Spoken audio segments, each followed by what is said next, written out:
Hello, hello. Greetings. Been a long time, man. It's been a long time. Indeed. How are you doing?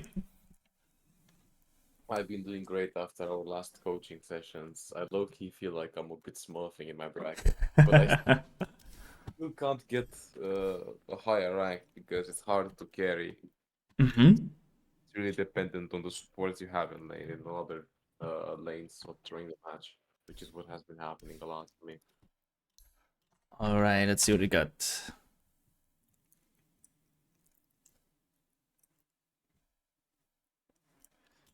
This match, I don't understand how I managed to lose it. I genuinely don't know the fuck I managed to lose this one. Was it the picks? I got nullifier against Wind Ranger, and I kind of beat them up pretty well. Uh-huh. Let's see. Yeah, let's jump into it. Get a look on what's happening. Yeah. Cool, I'm excited to do this.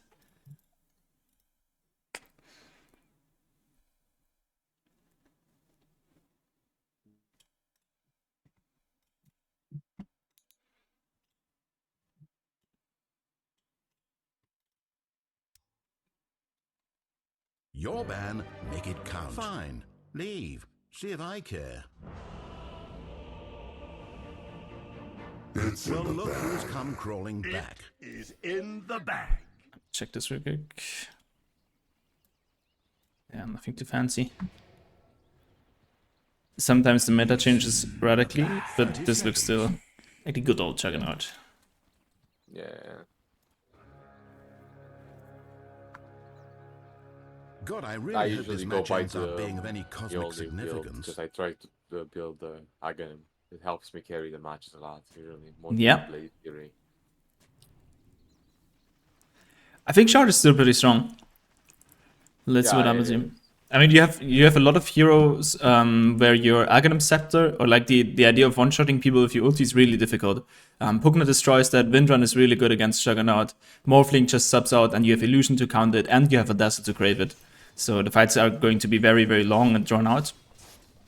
And we want to be like in if I look at those heroes already, I want to be some sort of hero that enables a slow push and makes the loss of the enemy like inevitable. Instead of being a hero that wants to get solo pickoffs and joins like only at times in the fight. Yeah. Let's see. Fall before us. Okay. Oopa. Holy shit.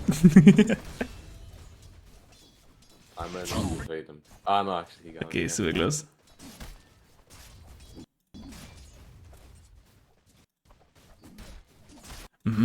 So from the camera perspective, I would probably have it like this.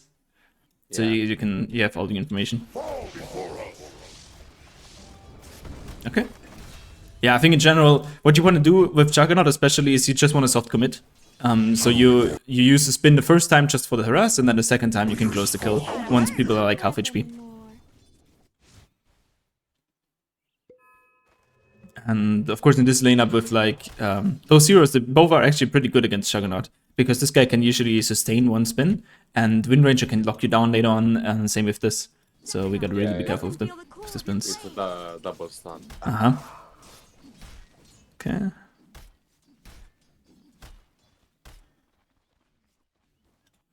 I need to... Let me get free perspective. I need to see the wave here. I need to see, okay, how far is it pushing in? And is it possible for me to contest the range creep denies? Or can I pull aggro here again?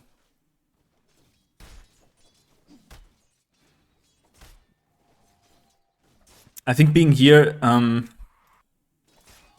So, okay, let's zoom out a little bit. First, I'm going to focus a little bit on laning stage just to get a couple key things.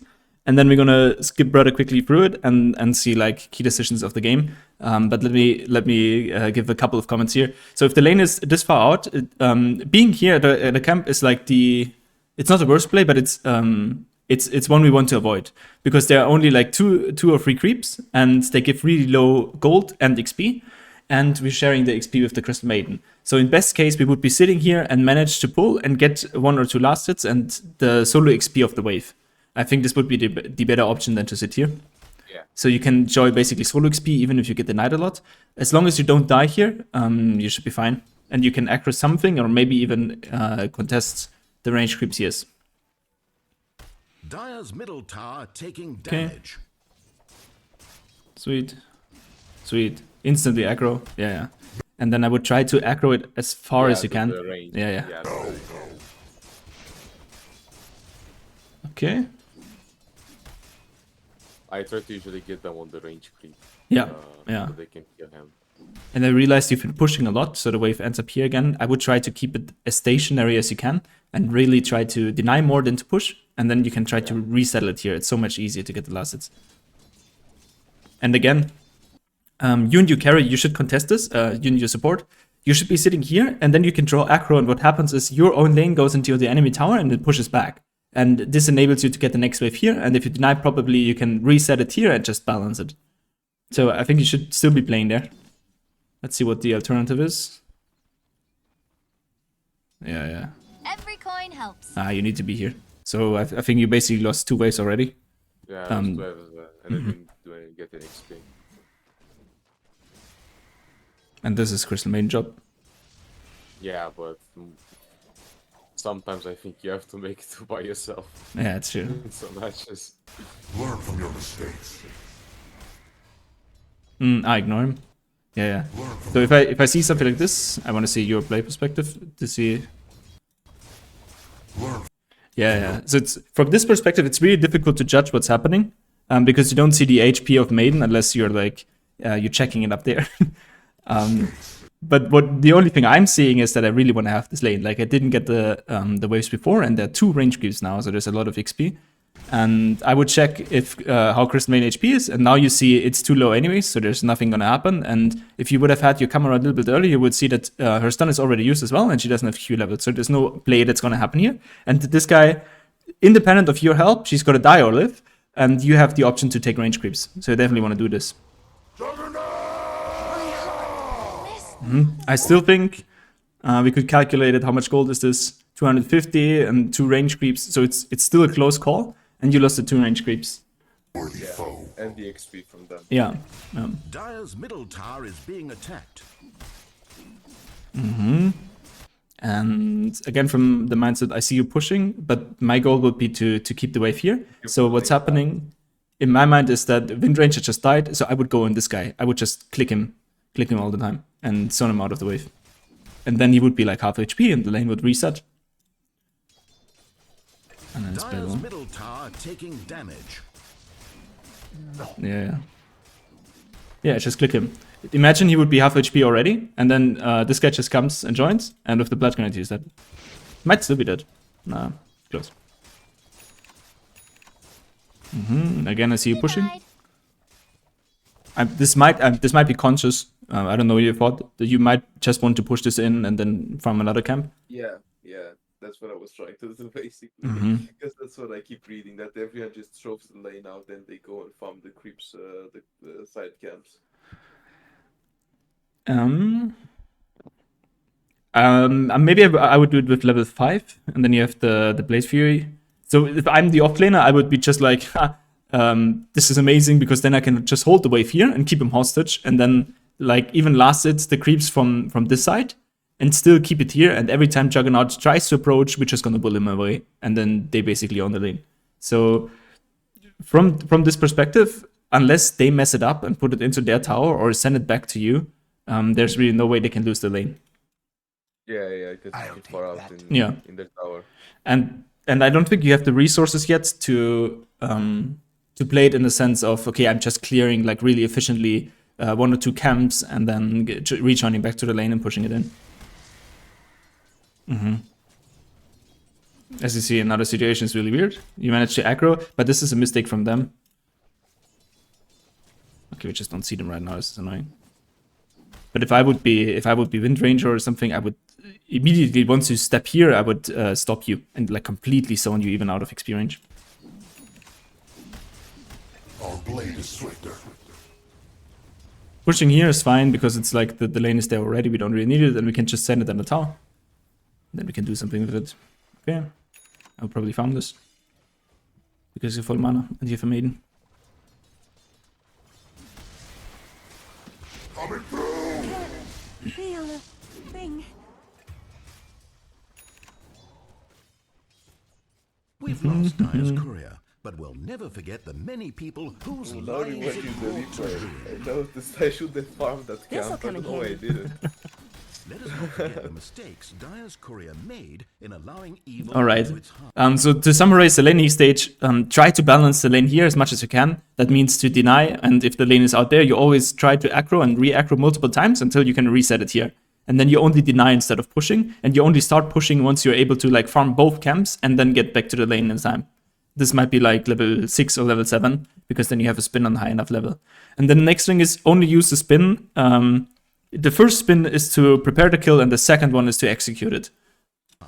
Let its death be a lesson to Don't all in on the first spin. And then you should be fine for laning stage, I think.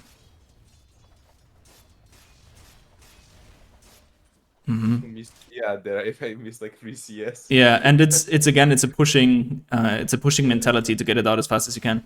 I would be super thankful about this catapult and be like, cool, it's not hitting the tower, and we can just we can wait until the next wave arrives, and then I can slowly last this lane. So ideally, you want to have you want to approach the 5-minute mark with 25 CS, and then you want to go towards the 10-minute mark with about 50 CS. Dire's middle tower is being attacked. Dire's structures are fortified. Dire's middle tower taking damage. I think I read last time that you as a carry you're supposed to have by the 10-minute mark 60 creeps taken or something like that. I feel like you can push that. Like if you get 25 in the first 5 minutes, then it would be just a doubling in. Yeah. Then you're on 50 CS and 60. What did I say? Did I say 100? No. No, 60. Yeah. 50 or 60 CS, yeah. Because you can more than double it, because you get the abilities to clear the camps on the side as well. And then here again, in this scenario, just from a Crescent perspective, you have a lot of creeps. So if he tries to make a fight, we don't see him right now, but he's chilling here. So if he tries to make a fight, this is a really, really good opportunity, because you have all the creeps on your side. And so we would harass first, and then we go for a spin. Fix the wave first. So this wave is still, it's still not in the tower range. So they can just hold it here, and you're going to lose the whole wave for a camp. That's going to cost you a lot of HP and is inefficient in terms of farm. So if they're good, they push it enough to keep the whole wave here and then deny every single creep. Like, if I'm that CK, I have probably 25 denies by now. Middle tower is taking damage.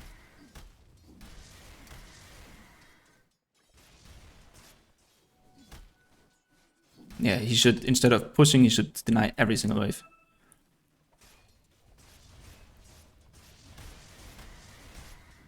And you're pushing again, but now it's just gonna repeat itself, I guess. So let's see when when you decide to leave into the jungle, and when you decide to make plays. Your death, our thanks. Dire's middle tower taking damage. Okay.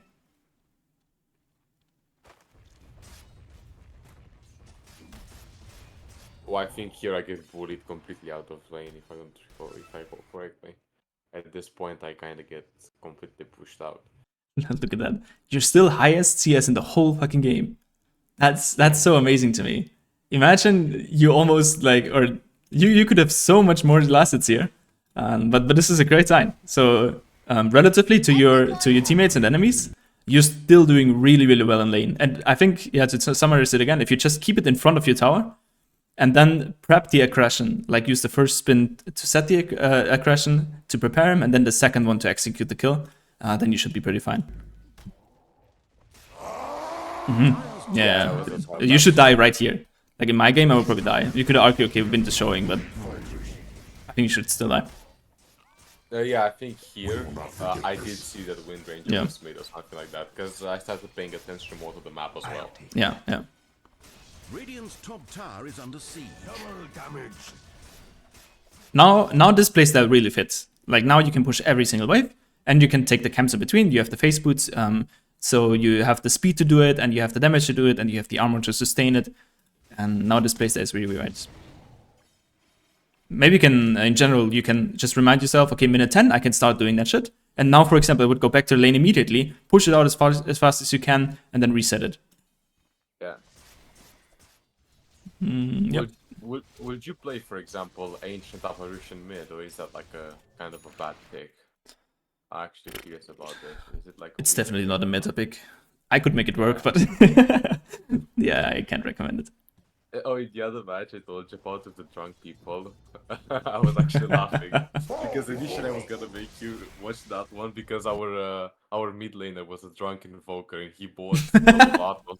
He bought Rodovatos and Evil Scepter. Super nice, super nice. All right. So after minute 10, you can start doing those rotations. I would only go for those two camps and then fix the lane. Your first priority is always to push out this lane and sustain this tower as long as you can until you you make up your mind to switch, for example, to the tri lane or to set a Crasher on the bottom lane because you think it's more productive. But as long as you're farming here in general, the lane needs to be the first always. And you always need to sustain your HP and your spin for incoming ganks. Yeah. When should I rotate on bottom lane? Like, I Yep. had a lot of matches where, I don't know, I felt comfortable staying top. When should I go bottom, for example? So there are three scenarios where I'm rotating. The first one is farm-based, where you say, okay, I just got my Maelstrom. I think it's more efficient if I farm this camp, then the lane, and then the triangle. Like this Ancients camp, and you can like take it all. But this might be after Maelstrom. The second opportunity would be, okay, I'm really strong against the enemy carry. For example, I don't know, it's a Troll Ranger, and you can just run at her and ulti, and she's dead. And then you can take the tower and create some space. And the third scenario is where you have to leave because this lane is unplayable. Yeah. But in that situation, my offlaner will have to come top, right? In the third situation. yeah, probably. Or you just give it up and you create a scenario where you have like an offlaner, a soft support, and the carry both running at the enemy carry, and then you probably are able to take this tower. Yeah. But in this situation, like neither is the case. You don't really have to, or I don't think you even have the ability to kill this guy, the Wraith King. So you don't want to be there, and you can't farm that quickly yet because you don't have the Maelstrom, and you're not really getting bullied out of the way here. So you're probably just going to chill here, and then your job is just to maximize your farming pattern while maintaining this tower.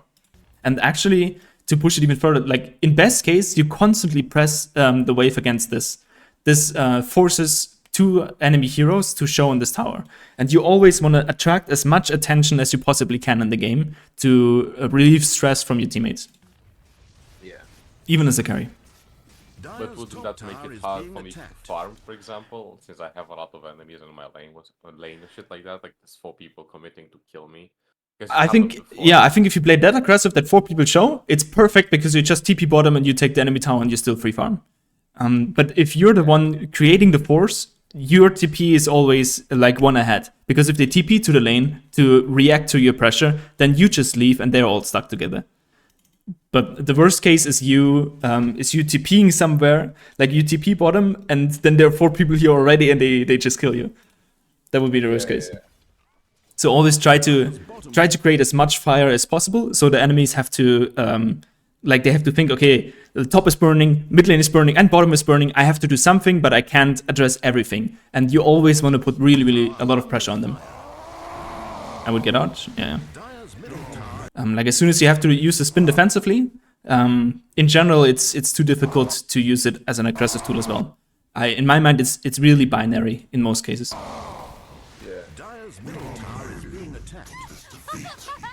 So I should let Fallen back there instead of... Yeah. And you didn't have the ulti, or at least no mana for the ulti. And again, it's like, this is a really tough matchup for Juggernaut, just based on his abilities, because this guy can run away, and this guy can split while you're doing your ulti, so the damage is really limited, and the fight is really dependent on your right-click rather on your abilities. I would probably still TP top, yeah, because we could watch bottom real quick and see, okay, there's this Wraith King, and it's actually alright. Like if he's able to push, it's fine, but you probably don't need to support him there. Radiant's bottom tower is being attacked. The wave is coming in. We're pushing that as fast as we can, and then we take the camps. Middle tower is being attacked. Yeah, we see this is empty. We strive to the next. I would probably stack this instead. Yeah. Oh, let's see what's happening here. Yeah, okay, it's too close to stack anyways. The time was too late already. That's fine. Okay, we can take it. Before this, we always need to check the wave. And now we see, okay, 2 creeps left. And now we want to use this wave. Okay. My thinking process would be, okay, this Wind Ranger is coming over. Let me narrate a little bit how I would have played this. So it'd be like, okay, nice, I just took this camp. Okay, we're going over there. Creeps are dying, but they're probably coming in a wave. So I would take the big creep probably, just take the big creep, and then I would move in this direction. And I would be like, okay, I want to spin this wave and then get out again.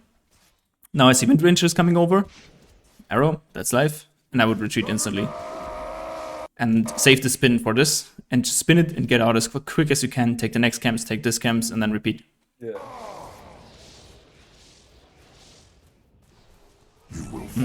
And that's why Wind Rangers is a hard counter to Juggernaut.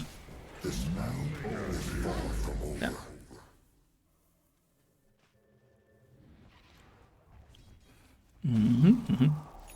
So to simplify, so we had the first delaying stage until maybe minute 7, and then 7 to minute 14. Just try to simplify it as much as you can. Boost your net worth, don't touch the enemies unless you have to, and create pressure by pushing in the waves and forcing people to be there without being able to kill you. This is one of the big strengths of Juggernaut. You can just spin TP every single time. And you want to abuse that as much as you can. Create the pressure, be careful if you spin, and then once they try to go and you try to overcommit, you just spin TP out. Okay, in this scenario, I would have TP'd bottom. We saw that Wind Ranger was there, and we see that AA is here. In my mind, there's no play that's happening there, because even killing Wind Ranger wouldn't be enough impact to really change the game. And from your perspective, you just died a couple times here. For me, it's like, if you die 2 times, it's not random anymore. Like, once you can die, that happens. And the second time, it seems like a pattern, but if you die more than this, then you definitely want to get out of the lane. And I would probably be sitting bottom now and just try to push this. And another reason for me would be this tower. It's 40 minutes in and this tower is still standing. That would just annoy me personally. And I would try to fix it. Now we see Dazzle top as well. There's no way we're fighting here. Okay, you're moving back. It's the best in the decision.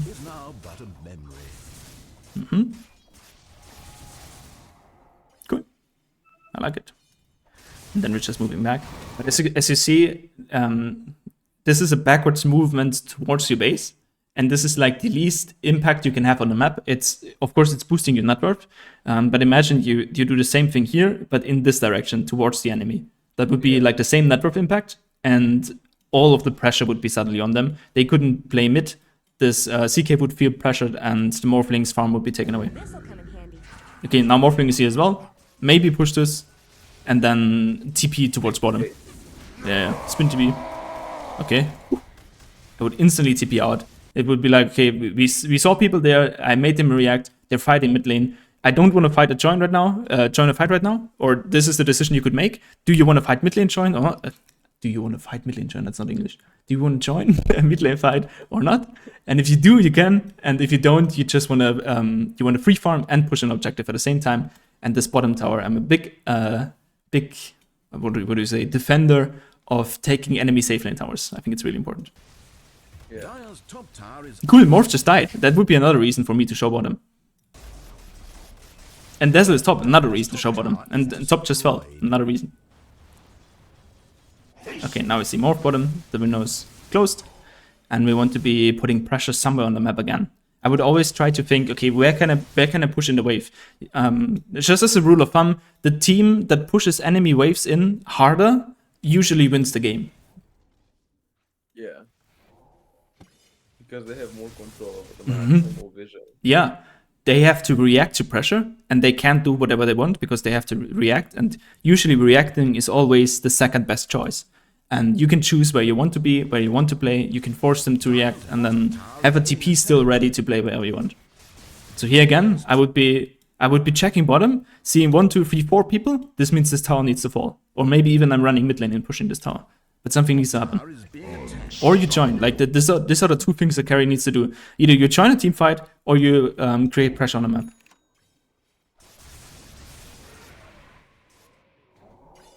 If you just change that pattern, if the map looks like this, everybody fits in a power threat, and you're still jungling here, this is just the MMR cap and limit you're gonna be. If you take this tower in the same time and this tower in the same time, it doesn't matter how the outcome of this fight is, you still won.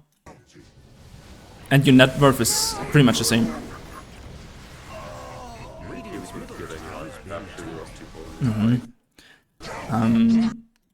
I would never fight here, because this is another thumb rule I have. Don't fight for your offlane towers. It's not worth it. Like, ever. Pretty much ever. offense. Yeah, and same thing. The fight splits up, and immediately my question is, okay, where can I put pressure? Where can I put as much pressure as possible? Bottom tower under Mid lane, perfect. And then go. Even more, yeah. This guy shows, okay. Radiant's bottom And tower then next wave, like we saw people dying bottom, so the only play is either to react to the Morphlane push when he pushes this out. If he doesn't do it, we're gonna go top. under fire. We see 3 people mid lane, or 2. Now we see 3. But instantly go top. Yep. Dire's bottom tower is being I absolutely love that they're still pushing bottom. This is such a waste of time for them. fortified. Dire's bottom tower under fire. Dire's bottom Wraith King shouldn't be tower here. is fallen. That's alright. You gotta keep pushing, gotta keep pushing. Middle tower So what's happening here is, I want to see if you keep pushing or not. No. So what's happening is, you create the pressure, and the enemies see, okay, something is happening at the lane, and from their perspective, they just realized that the lane is going in, and now they're probably looking at it, they're judging it, and it's like, nah, in 2 seconds this wave is gonna push anyway back, and like there's nothing really to do. But if you clean this wave and you keep pushing the tower, they're instantly gonna TP back on 1 or 2 heroes. yeah, And then yeah, you that's spin like it. TP to the other place, and then you fight whoever is left. You create pressure on the bottom side. They're still stuck top because they TP'd there. You get a tower for free. You own this area. You suddenly start to ward this. You can rotate to the mid lane tower, and things just change. Yeah, I understand what you mean now. Yeah. Understand mechanism. So my point is to actually try and push the enemies out. Yeah, yeah. To TP, then I defensively TP back Yeah. and go and push Yeah. the other lane. Yeah, I get it now. So the thought is right. You need to create pressure here, and this looks like pressure, but it's just not enough. Force them to do something. Really annoy them. tower is under siege. And like this movement back, it just adds 0 value to anything. Like you could say, well, I'm boosting my net worth, and this is great. And maybe, for example, if you would have a BKB timing or something on some carries, then it's like really, hey, yes, this is exactly what we need. Or if you Phantom Lancer and you know that if you get hard and Aghanim Scepter, you just solo win the game, fair enough. You can do whatever you want and you don't even need to create pressure. But I think most carries, they really, really benefit from being part of the game, either in fighting or in pushing. And in this case, yeah, you can do both if you just push correctly.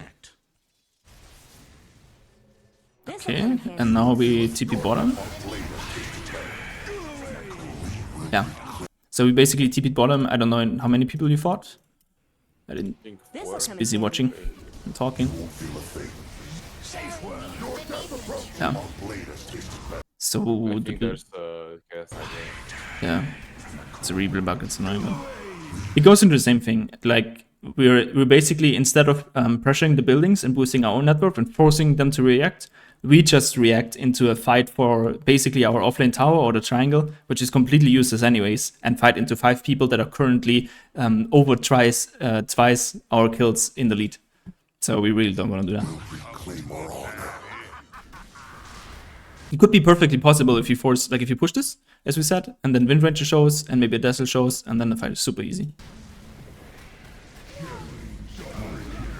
Radiant's middle tower is being attacked.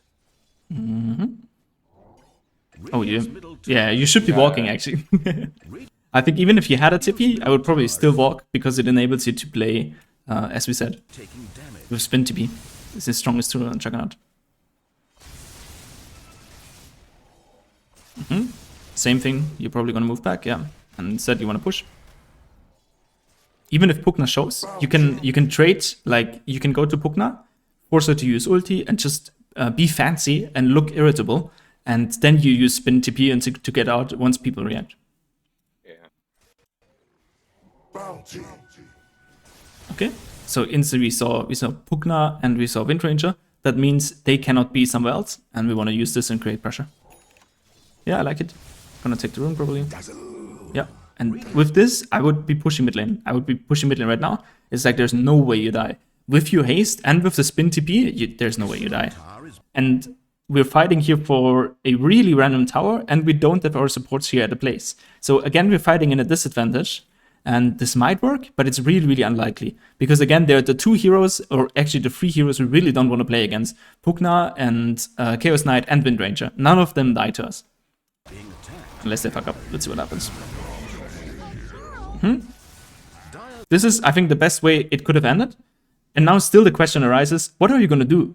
Like, you're going to push this tower? Or, like, there's no value in my eyes. It said it could have taken mid tower, instantly run bottom, and take this tower while the same thing's happening. Middle tower taking damage. Dire's middle tower is being attacked. Their tower. And I would push now in this scenario. I would try to push, force a reaction, now spin TP and get out of here, and TP bottom or mid lane. And then you have like 4 people forced there again, and it opens up those towers again. If those towers, like mid lane tier 1 and safe lane enemy, safe lane tier 1, if they don't fall in minute 20, I'm really, really anxious because the win probability just changes dramatically. I once made a video where I compared my match history. I think there's in the battle pass, there's an option where you can check for the win rate, and then you can put in certain settings. For example, the time when you when you destroyed the enemy mid lane and the enemy safe lane tower. And every single game I destroyed those 2 towers before minutes 10 or minute 11, 12, I win the game with like 80%. But its crimes and transgressions linger on in memory. Dire's top tower is being attacked. Radiant's bottom tower under tower is being attacked. Okay, now there's a push coming in. And it kind of feels like at this point you're trading mid lane tower for this tower. But it's really difficult because they're really far ahead and they're really fast. And we want to avoid them at all costs. And At this point, the match is kind of unwinnable, right? Like it's no, it's still really, really open. I think it's still really easy to win, actually. But you just need to start, like, if you keep doing the same things you did before, then you're not going to win, of course. But if you set, I don't know, if you set me in the setting, I think it's really, really winnable. I would just start to tear them apart and make sure they're not playing together. And then I would try to get my to get my Lion and my Ancient on the same page and tell them, look, I just pushed this out, 2 people reacted, I'm TPing bottom right now, let's smoke. And even buy the smoke myself, even walk to them, just press it, go together, and then suddenly we initiate with a Lion and Aghanim Scepter, and we can kill every single dude that stands around. So the perspective just needs to change from us reacting into their push and playing 5 versus 5 matches where I use my ulti on heroes that don't die anyways, to I'm forcing them apart with my spin TP, and then I use the people that are strongest in my team to kill the people that I'm strongest against in the enemy team. The art of our people. Okay, mid lane needs to fall from this. Like we need to start getting objectives. Double kill. And I think nobody took Roche so far, right? This is another thing that's on my clock. Again, mid lane needs to push. Once we see Morph, we probably don't see them here back, but once we see some people, we want to always create presence. We just want, like from my perspective, whatever hero I play, I want the enemy team, if they try to reflect on the game and they think about what annoyed them the most, I want to be that person. And I want to be always in their mind, always being a problem.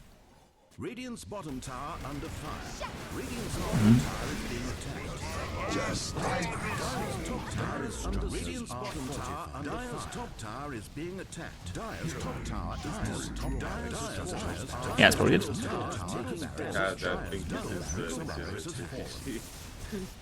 is They could still fuck it up. Like, the fact that they're not finishing the game right now actually means they also don't know what they're doing. Like, you have the opportunity to push. They give you the opportunity to make plays again. Like, you can push one more wave and then see who's reacting. Now you see Morph mid lane with a Dazzle. That's super nice. You could take Roche, for example, in that time. Or you could, try to make a play with Lion. But always centered around somebody who actually can enable you to make the plays. Okay.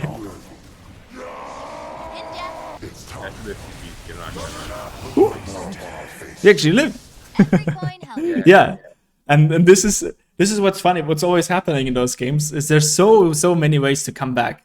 There's so many tries, and even if they could have just taken the Rex, rotate to mid lane. There's no way you kill the Morph with a Pugna behind him and the Dazzle. He could just frontline. Everybody sits in the back, and he just slowly takes those towers. Maybe even takes Roche if he really thinks he needs it. But they're just gonna they take this, and then they're like, well, let's farm and they go somewhere else and split up immediately. You have the chances to fix the lane and to take objectives again, and they just make mistakes as well. So so we had the laning stage. to summarize this game, and I think then whatever happens next is pretty much the same, I guess. For laning stage, try to balance the lane in front of your tower, and only need spin or use spin in 2 phases to prep and then to kill. And then for the early game, try to clear the camps and the wave always as fast as possible. Always create pressure with the wave, so the enemy offlaner has to be fixated on you. And as long as like there's nothing, as long as it's not a hard counter and he's just killing you, you can keep staying on the lane and then maybe rotate later on. And then for the mid game, try to push as hard as you can and really force them to be at places they don't want it to be, and then spin TP out and sit together with people that enable you to play. And in this case, it's Lion and maybe Ancient, but I think Lion is pretty much enough. If you just smoke with Lion and you find like Dazzle or Morphling, it doesn't matter. As soon as this guy has Blink, you can just blink in, Frog, you ulti this guy, he's dead. Yeah. And then focus objectives. Like we need, on the to-do list, minutes 20, this thing has to fall, and this tower on the enemy safe lane has to fall, and you need to take Roche. So taking Roche increases your win rate dramatically. Taking the tier 1 towers increases the win rate, and not so dying, I guess. But Yeah. So taking objectives pretty much helps in Yeah. in pushing out. Yeah, I get what you mean. Yeah, I understand. Mhm. I try to take them, but most of the time I'm pretty confident I'll die. I don't really think of my hero's strengths and my escapes. Yeah. So I usually Yeah. fall back for no reason at all. Yeah. And then Yeah, from but I get it. And then from item build, this item build looks like you want to use your ulti a lot, and I don't think that's really happening here. What could be an alternative? Maelstrom is okay. You could probably even go. Maelstrom is okay. I would just try to build tanky, build annoying. Maybe Sanjin Yasha into Skadi, I think. Yeah, actually, Skadi wouldn't be a good idea. Yeah, but Nullifier was Mhm. also useful because I had both Wind Ranger and now against me, so it could have kind of saved everyone in the match. Yeah. Everyone- Yeah. And I see the thought process as well. Like, it's not a stupid item here. You have Pugna and you have Dazzle and just things you can dispel. I think it's just not your winning strategy is not to be the one that dispels everybody and kills everybody single-handedly.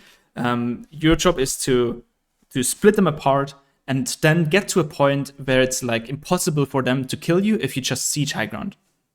Yeah, I get what you mean. Mm-hmm. Yeah, I'm actually stoked to play the next match now because I got a better idea of what to do. Jesus Christ. Super cool. Yeah. And look, you're still the highest on CS. Your score is still relatively okay. And there were so many things that seem to be very easy to fix in my mind. You just need to set a goal to force them somewhere. And once you have the goal in mind, the result will come automatically. So try to be as active as possible and yeah, how can you say? Always set a goal that you can reach, and even if you fail by reaching it, or you realize you overstep or anything, that's totally okay. Actually, try to die. This sounds weird, but for example, if you push this lane, let me get free camera. Try to push it as hard as you can, and even if they TP in, you can still stay. And then once they TP it, you can still stay. Even if Pugna, like you see Pugna TPing, you're still chilling. You run at the Pugna, and then you create so much trouble. And then when you see, okay, now I probably should go out, you just spin TP. And like really stretch the limits. Their resources, yeah, Yeah. I know what you mean, yeah, because they have to rotate and get me on my team. But this is my question as well. In this situation where I'm spreading the enemy's resources thin and I'm being, but my team is farming our jungle in that situation. Isn't that a bit hard? Because I'm still making space for them, but they're not pushing the lanes out. I'd much rather sit in jungle and farm. Yeah, I see your point. So it's not guaranteed that even if you make the right play, that like your teammates are going to do the right thing in response to that, or they actually use the space that you give them. Yeah, because I actually do tell my teammates stuff. I'm not toxic to them. I never like yell or do shit like that because that's gonna just get the worst out of them. They're just gonna get even worse. Yeah. Like with me. But sometimes some of them genuinely just ignore me. Yep. Some don't speak English and they just keep farming jungle, usually offlaners and mid laners. Yeah. And yeah, I'm just like pretty much solo playing against the enemy team. If I try to get them together to get like Roshan or something, I believe in this match I tried as well. They like none of them actually rotate and try to help me get the Roshan while any of I the feel you. I others. feel you. Yeah, sometimes it's difficult. So what I found is really effective.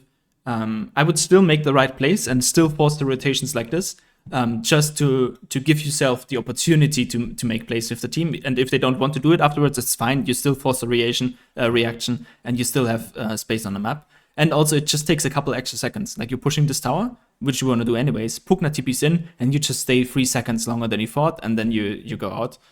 And if you want to go with your teammates, sometimes voice is the right thing. I actually. Oh, you text. Yeah, you told me text because the people actually Yeah, have yeah. an accent. It happened to you. I remember one guy vividly, and he had like a British accent, and I think he was actually really bad at Dota. But he had such a perfect voice for Dota, and if he said something, everybody just wanted to do it. And I think he just won games and over games because he did a thing and just communicated it, and everybody was on the same page immediately because he had such an attractive and pleasing voice. And even though he was really bad, and it was maybe the wrong decision, they did it as 5, and it was still more effective than anything else. Yeah. So, but I'm not one of those persons. Like, my voice is not exactly the most comfortable for people, or I just don't have the experience that everybody immediately listens to what I say. So I just try to do it non-verbally, and do it with things that like force him to do it. For example, if you're Ancient Apparition and he's right-clicking a camp, you can just go to him, ping the smoke, you can communicate it, and then you just press the smoke. His auto attack will stop, and then he's like, well, if I'm at it, we would just go and we do something together. Or maybe it depends on the timing as well. For example, if this guy wants to farm his Aghanim Scepter, you just chill until he has it, and then you make the move. You ping, hey, great, man, you just got your Aghanims, let's go do something. And Lion Blink, for example, would be another thing that you can really watch out for. Yeah, I actually get what you mean. That's actually pretty dope. Yeah, so you try to go into the flow of your teammates, and then it's like, oh, you're right, I just got that item, let's do something. I want to try out how the spell looks anyways, or whatever the people are thinking, I don't know. And then, yeah, you try to make moves together. And then you can think, okay, what are the teammates that enable me to play? When do I want to do it? Like, you can do it, I don't know, you just got Maelstrom or Aghanim Scepter in this case. And then you're like, cool, now I want to play. Who enables me to do it? And ideally, who would I play against? And if you keep this in mind, even if you don't always manage to force exactly that, it's still so nice to keep that in mind, because if you realize, oh, there's a Wind Ranger, and Lion is, for example, not there, and you know, okay, you can't kill it anyways, then at least you thought like a second about it, and you can react to it and say, okay, we're just smoked, let's not go on Wind Ranger, let's search another kill and find something else. Yeah, I actually get what you. That's actually so nice. I understand a bit more the macro of the game. Cool. That's actually good. Yeah, I'll try to push more lanes out. Yeah, And yeah. would you do the same on every hero? Like, for example, if you're playing Drow, you're just gonna try to apply pressure, then you're gonna rotate just a bit earlier than Juggernaut, for example. Yeah, yeah. Much easier gang. So with Draw, the things that change a little bit is that Draw is just way stronger in the early game in terms of pushing towers. So I would be level 6 and level 7 maybe, and then I would be like, okay, do I want to be here? Imagine against CK and Wind Ranger, you just dead. Like, you get one stun and you're dead anyways. So we don't want to be here for a long time. And then maybe minute 7 or minute 8, I'm rotating bottom, and I'm standing against this Morphling. I can silence him, I can kill him, and with this Wraith King, I just take this tower and force them to react. So some heroes just have an earlier timing, and they want to do something different. For example, if you're an anti-mage, of course, you want to stay on the lane as long as possible, so you get your Battle Fury, and then you can finally jungle and split push waves here, and then rotate back to the camps or whatever. But the idea is the same. You just want to be as annoying as you possibly can, and create impact, and just make them feel that you're there. Like, make them really feel your presence. Yeah, not AFK child. Yeah, and always like this farming motion backwards. You really need a good excuse to do that. Or if everybody shows and like fits in one little square, you really need a good excuse to be farming those camps and not being somewhere else and pressuring buildings. It can happen, as you said. Like, for example, there's just some Phantom Lancer games that I remember where I know, dude, if I have my shit at minute 24, I'm just solo stomping the game because nobody can stop me. And then it really doesn't matter what you're doing. But even then, the correct play would be to push those towers and to be active early. Yeah. And then you're going to be surprised, I think, as soon as you have it on your radar, you're going to be surprised how many opportunities you see where teammates actually really waited for that. Like, where you say, hey, this is an opportunity, let's go for it. And you're going to realize the hunger of your teammates to actually do that. And they just waited for that little cue to move themselves and to be active in the game, and it's like you're just going to be in a state of constant flow, and it feels super nice to play Dota then. Yeah, it does. Like when as I told you, sometimes I feel like I'm smurfing the game. Mm-hmm. Yeah, because yeah. it's a really nice feeling to have. I'm not gonna Super lie. nice. Yeah, that's cool. Such a cool game. All right. I think maybe even so far, like if you try those tactics a little bit, and then we can get back to it and just see how you execute them, how we can improve them step by step, and then get more into it. Yeah, that's fine. All right. Thank you, man. Thank you so much. Sure, you're welcome. Have fun. Have a good one. You too. You too. Good luck. Good See you luck, around. man. Thank you. Bye bye.